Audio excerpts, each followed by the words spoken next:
जय बंदी छोड़ की लोड कोनी और की। जय बंदी छोड़ की लोड कोनी और की।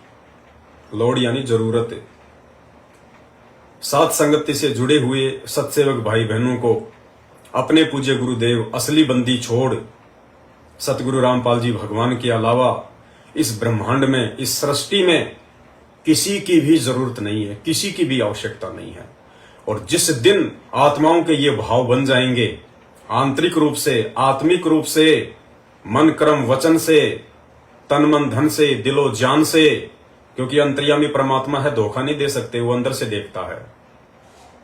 उस दिन परमात्मा अपनी आत्मा को छप्पर फाड़ दिया कर देगा। उसी को कहते हैं पतिव्रता पद की भक्ति, यानी एक अपने गुरुदेव भगवान के ऊपर आश्रित, दूसरा कोई नहीं। चाहे भगवान उतर के आ जाए कोई धरती पे, जिसको आप भगवान मानते हो, चाहे वो धरती पे उतर के आ जाए तो भी नहीं भैया, आप साइड में चलो, आपका कोई काम नहीं है।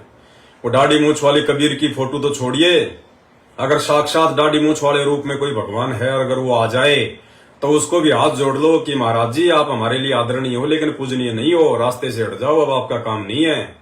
ये कलयुग की बिचली पीढ़ी है, यहाँ पे कागज के कबीर का काम नहीं है, यहाँ तो जिंदा कबीर का काम है। और जिंदा कबीर हमारे पूज्य गुरुदेव सतगुरु रामपाल जी भगवान धरती पर आ चुके हैं। अब आप टाटा बाय बाय। उस दिन समझ लेना कि आप पतिव्रता पद की भक्ति भी हो। और यदि आपके घर में अभी भी, आपके दरबार में अभी भी 5 पति परमेश्वर बैठे हैं, आदरणीय गरीबदास जी महाराज जी की फोटो भी आपने अपने घर में और दरबार में लगा रखी है, पंडित चिदानंद जी की फोटो भी आपने अपने घर पे और दरबार में लगा रखी है, स्वामी राम देवानंद जी की फोटो भी आपने अपने घर पे और दरबार में लगा रखी है, दाढ़ी मूछ वाले कागज के कबीर की फोटो आपने अपने घर में लगा रखी है, और उनके बीच में अपने गुरु जी को भी बैठा रखा है। तो आपके तो पंच परमेश्वर हैं, 5 पति। आप तो द्रौपदी हैं, द्रौपदी। 5 पतियों की आत्मा हो आप, 5 पतियों की पत्नी। और भैया जिसके 5 पति होते ना, अंत में नंगी होने से वो बच नहीं सकती। द्रौपदी का क्या हाल हुआ था महाभारत में, 5 पतियों वाली पत्नी का क्या हाल हुआ। नंगी होने वाली थी, दुशासन नंगी करने वाला था। इतने में उसने अपने 5 पतियों से अपना ध्यान हटाकर, अपना मोह हटाकर, और अपने एक परम पिता परमेश्वर, अपने आत्मा के पति, जिसको भी वो अपना गुरु मानती थी उस समय, उसमें ध्यान लगाया। और उसी गुरु के रूप में, श्री कृष्ण जी के रूप में, यही रियल परमात्मा बंदी छोड़ सतगुरु रामपाल जी भगवान सूक्ष्म रूप में प्रकट होकर आशीर्वाद देकर द्रौपदी का चीर बढ़ाया। खेचत खेचत खेच कसीसा, सिर पर बैठे हैं जगदीसा, शंखों चीर पितांबर डारे, दुशासन से योद्धा हारे। तो भाई जिस दिन हम इस पद पे आ जाएंगे, और ये चारों युगों से बंदी छोड़ का यही प्रयास रहता है, केवल यही प्रयास, इसी कोशिश में परमात्मा चारों युगों में भिन्न भिन्न रूप धारण करके भटकते रहते हैं। परमात्मा साहिब से सतगुरु भय, सतगुरु से भय संत, धर धर वेख विशाल अंग, वो खेल आदि और अंत। हम आत्माओं को इस स्थिति में लाने के लिए कि ये एक पति की पूजा पे आ जाएं, अपने गुरु को ही अपना पति, अपने गुरु को ही अपना इष्ट, अपने गुरु को ही अपना कबीर भगवान मान लें, इस प्रयास में परमात्मा 4 युगों से प्रयत्न करते रहते हैं। और इतने प्रयास के बाद, इतने प्रयत्न के बाद चंद आत्माएं होती हैं, चंद आत्माएं जो उस परमेश्वर को पहचान पाती हैं, जो अपने आत्मा के उद्धार के लिए, पूर्ण मोक्ष की प्राप्ति के लिए दिलो जान से लग जाती हैं इस भक्ति मार्ग में। आगा पीछा नहीं देखती, ऊंच नीच का ख्याल नहीं करती, लोक लाज मान मर्यादा इज्जत इन सब चीजों का उन्हें कोई फिक्र नहीं, कोई टेंशन नहीं होता है। दुनिया क्या कहेगी, समाज क्या कहेगा, भाई बंधु क्या कहेंगे, उन्हें अच्छे से इन चीजों का ज्ञान हो जाता है कि कल को भक्ति नहीं बनी और यदि यहीं पे 84 लाख योनियों में गधा कुत्ता सुअर बन गया तो वो भाई बहन बंधु माता पिता आड़ोसी पाड़ोसी समाज वाले कंपनी वाले ऑफिस वाले वो क्या करेंगे, मेरा क्या साथ देंगे, क्या हाथ बटाएंगे वो मेरा, जब मैं गधा बन के घूमूंगा यहाँ पे। तो परमेश्वर हमें इस स्थिति में लाने के लिए इतना प्रयास करते हैं, इतना संघर्ष करते हैं। और वर्तमान कलयुग की बिचली पीढ़ी में सन 1994 से वो असली कबीर परमात्मा सतगुरु रामपाल जी भगवान, वो अखिल कोटि ब्रह्मांडों का नायक, काल का बाप, 28 वर्षों से यही प्रयास कर रहा है कि ये आत्माएं अब उस कागज की फोटो वाले कबीर से ध्यान हटा के और असली कबीर के ऊपर ध्यान लगाएं। असली कबीर कौन है ये तो हमें मालूम पड़ गया कि भगवान कौन है, उसका क्या नाम है। भगवान का नाम है कबीर देव, कबीर साहब। लेकिन ये अभी तक किसी को नहीं पता, सात संगत वालों को छोड़ के, सत्सेवकों को छोड़ के, कि वो कबीर भगवान वर्तमान में कहां है। भाई फोटो वाला कबीर हमें पार नहीं कर सकता, फोटो वाला कबीर हमारा मोक्ष नहीं कर सकता। अरे जो चलता नहीं, फिरता नहीं, बोलता नहीं, देखता नहीं, आशीर्वाद नहीं देता, सत्संग नहीं सुनाता, नामदान नहीं देता, नाम शुद्ध नहीं करता, हमसे बात नहीं करता, वो कागज वाला कबीर हमारा मोक्ष कहां से कर देगा। वो तो एक डमी है, डमी गॉड, फेक फोटो, नकली फोटो, हाथ से बनाई हुई फोटो किसी ने बना दी। धीरे धीरे डिजिटल युग का जमाना आया, लोगों ने उसमें रंग भरने शुरू कर दिए और आज एक अच्छी सी सुंदर सी फोटो हमारे सामने पेश कर दी। लेकिन जिस समय वो फोटो किसी ने हाथ से बनाई थी तो क्या ऐसी थी जैसी आज हम वर्तमान में देख रहे हैं। उस समय काली पीली ऐसे ही बूंदी सुंडी शकल की, क्योंकि हाथ से उस समय जो है वो चित्र बनाए जाते थे। ना कोई मीडिया था, ना कोई फोटोशॉप का टाइम था, ना कोई कैमरे थे। हाथ से टेढ़ी बांगी ऐसी काली पीली ऊंची नीची भद्दी सी किसी ने बना के छोड़ दी। आगे चल के धीरे धीरे जो कबीरपंथी हैं उन्होंने उसको थोड़ा सही तरीके से बना दिया। फिर आगे चल के ये डिजिटल टाइम आया, ये मशीनरी, ये समय आया, तो लोगों ने उनमें रंग भरने शुरू कर दिए। कंप्यूटर में जाके, फोटोशॉप में जाके और उस फोटो के अंदर रंग भर दिए, दाढ़ी वाड़ी सही कर दी, मूंछ माछ सही कर दी, मुकुट वुकुट लगा दिया, हीरे मोती लाल लगा दिए, बड़ा सा सिंहासन लगा दिया और हम मूर्खों ने मान लिया कि यही कबीर है, यही असली भगवान है। भाई सतगुरु रामपाल जी भगवान की तो मजबूरी थी 1994 में उस फोटो को भगवान बताना। उनकी तो मजबूरी थी, उनके लिए जरूरी था। अगर हमें परमात्मा ने इस भक्ति पे लगाना था तो दाढ़ी मूंछ वाले कबीर जी की नकली फोटो को भगवान बताना जरूरी था, अन्यथा हम लोग इस भक्ति पे लगे नहीं पाते। अगर उस समय 1994 के समय अगर ये असली कबीर सतगुरु रामपाल जी भगवान कह दें कि भाई मैं हूं वो कबीर जो 650 साल पहले आया था और मेरे से नाम उपदेश लो, मेरी भक्ति करो, मैं जो ज्ञान बताऊंगा, जो मंत्र बताऊंगा वो भक्ति करो, तो कोई भी व्यक्ति इस बात को हृदय से स्वीकार नहीं करता कि संत रामपाल जी जो कह रहे हैं वो सही बात है। और अपने गुरु जी की बातों पे अविश्वास करने का मतलब है मर्यादा टूटना, नाम खंड होना, भक्ति चल ही नहीं पाती।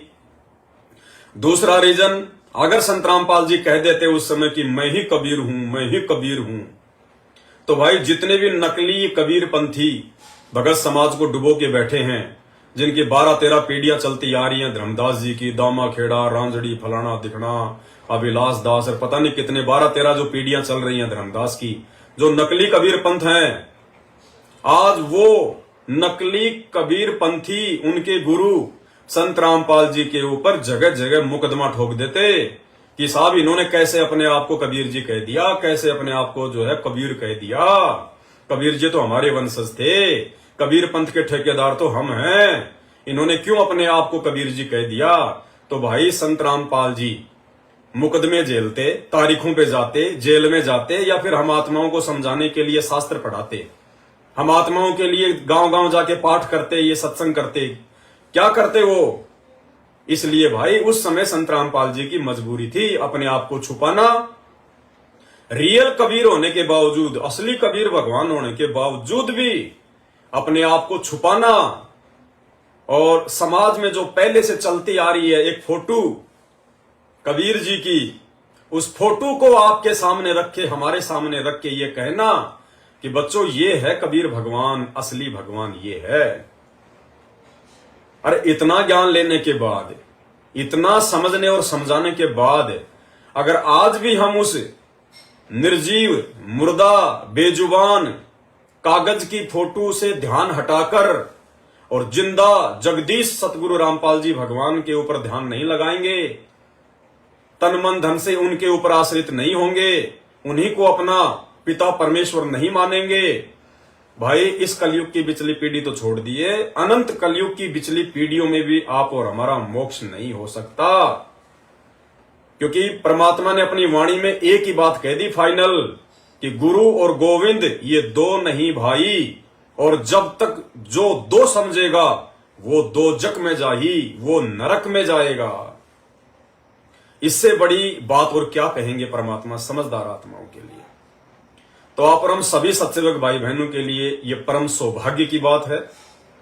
मतलब इन बातों को शब्दों में बयान नहीं किया जा सकता है कि परमात्मा ने अपने यथार्थ 13वें कबीर पंथ में हमें अपनी शरण में लेकर साध संगति से जोड़कर हम नीचों से अपनी पहचान करवा दी, और हम नीचों को तन मन धन से, मन कर्म वचन से, दिलो जान से, आत्मिक रूप से, हृदयात्मक रूप से अपने पावन चरण कमलों में जोड़ दिया, और हम अपने गुरुदेव के अलावा अन्य किसी में भगवान नहीं देखते, परमात्मा नहीं देखते। बस यही चाहिए गुरु जी को, यही चाहिए परमात्मा को।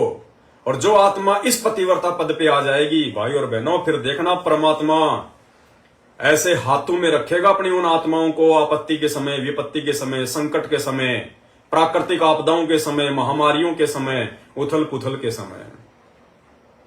काल ने कहा था कि मैं इन आत्माओं को इतना बिगाड़ दूंगा और उसके बाद इस प्रकार से मैं तूफान उठाऊंगा अज्ञान का और महामारियों का, बाढ़ का, अकाल का, सूखे का, वैश्विक युद्ध का, उथल पुथल का।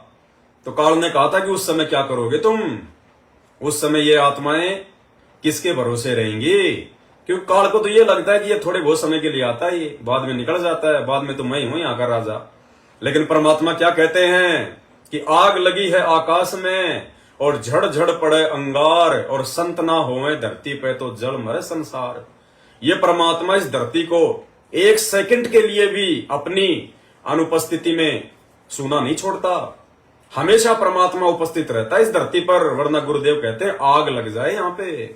आग लगने का मतलब कोई किसी को जीने ना दे यहाँ पे। इतना भयंकर यहाँ पे लूट पाट, चोरी जारी, ठगी, बदमाशी, गुंडागर्दी, मार काट, मतलब पूरा व्यभिचार फैल जाए यहाँ पे। तो काल ने कहा था कि धर अंबर सब जाएंगे और विनसेंगे कैलाश, एकम एका होएगा तब कहां रहेंगे तेरे दास।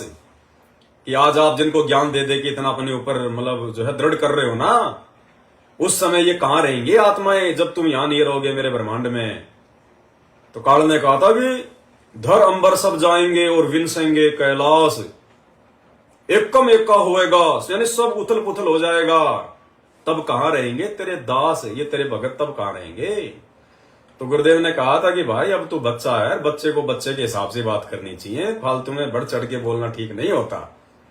क्योंकि बाप के सामने बच्चा क्या बोल सकता है, कितना बोल सकता है? बाप को तो पहले पता होता है क्या मांगेगा। मेले में बच्चा जाता है बापा के साथ, पापा के साथ, अब पापा को तो पता है कि बच्चा क्या मांगेगा। 5 रुपए का बंदर मांग लेगा, 2 रुपए के पतासे मांग लेगा, इससे ज्यादा क्या मांगेगा। कोई जलेबी उतार रहा है तो जलेबी मांग लेगा। बच्चे की सोच इतनी होती है। तो परमात्मा ने कहा कि धर अंबर सब जान दे और विनसन दे कैलाश, तू कर ले तेरी मनमर्जी, तने जो करना तू कर, जितना बखेड़ा तूने फैलाना है अज्ञान का फैला।